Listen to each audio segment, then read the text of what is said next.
ठीक है, welcome back. And देखिए बात करेंगे ट्राइडेंट शेयर के बारे में। ट्राइडेंट शेयर ने यानी कि ट्राइडेंट कंपनी ने अपने जो क्वार्टरली रिजल्ट के नंबर्स थे ना वो जारी कर दिए, तो देखने का प्रयास करते हैं क्या हमें नंबर्स में देखने को मिल रहा है। देखिए रेवेन्यू फ्रॉम ऑपरेशंस की अगर हम बात करें तो जो पिछले साल 17,427 करोड़ का रेवेन्यू कंपनी ने जनरेट किया था, अभी वो बढ़कर के कितना यानी कि घट करके 17,068 करोड़ का यहाँ पर दिख रहा है। यानी कि रेवेन्यू में ईयर ऑन ईयर यहाँ पर आपको गिरावट देखने को मिलेगी। साथ ही क्वार्टरली पर जाए तो क्वार्टरली पर भी एक बड़ी गिरावट देखने को मिलती है। इसके बिहाफ पर जब हम टोटल इनकम को देखते हैं तो टोटल इनकम 17,575 करोड़ की जो थी लास्ट ईयर, वो घट करके कितनी हुई 17,269।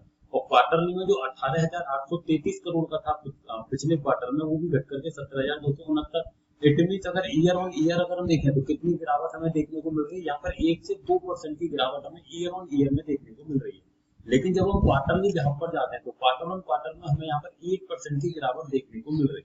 तो ये कहीं ना कहीं एक नेगेटिव पॉइंट यहाँ पर हमें देखने को मिल रहा है।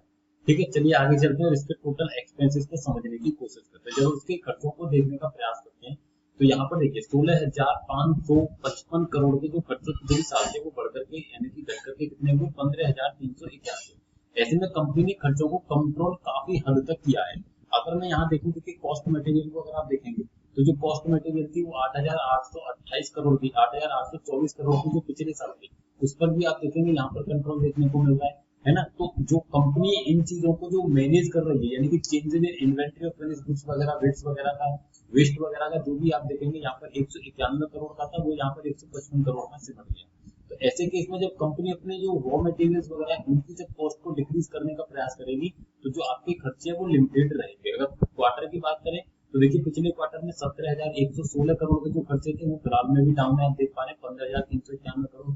तो ये थोड़ा सा ठीक है कि कंपनी अपने खर्चों को रोकने के प्रयास करे, कम करने का प्रयास करे। अगर टोटल प्रॉफिट की यहाँ पर हम बात करें, नेट प्रॉफिट की, तो यहाँ पर देखिए पिछले साल 738 करोड़ का जो प्रॉफिट था, ठीक है, पिछले साल 738 करोड़ का जो प्रॉफिट था वो बढ़कर के कितना हुआ है sir 1,399 crore. Year on year अगर देखा जाए तो लगभग 89% की तेजी यहाँ पर आपको देखने को मिल रही है। 89% यानी कि एक बड़ी तेजी यहाँ पर हमें देखने को मिल रही है प्रॉफिट के मुकाबले।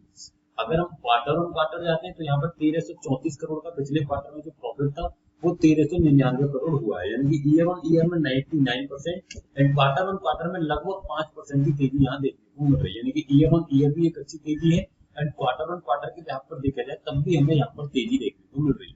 तो ये कंपनी ने एक अच्छा चीज यहाँ पर दिखाया है कि अच्छा प्रॉफिट यहाँ पर कंपनी ने एक जनरेट किया है।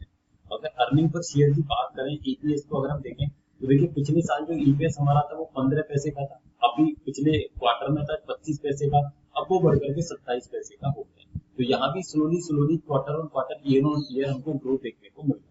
तो सर आई होप आपको वीडियो इन्फॉर्मेटिव लगा होगा। वीडियो सिर्फ और सिर्फ सर अगर इन्फॉर्मेटिव लगा हो तो वीडियो को लाइक कर दीजिएगा। चैनल पर अगर फर्स्ट टाइम विजिट कर रहे हैं तो डेफिनेटली चैनल को भी सब्सक्राइब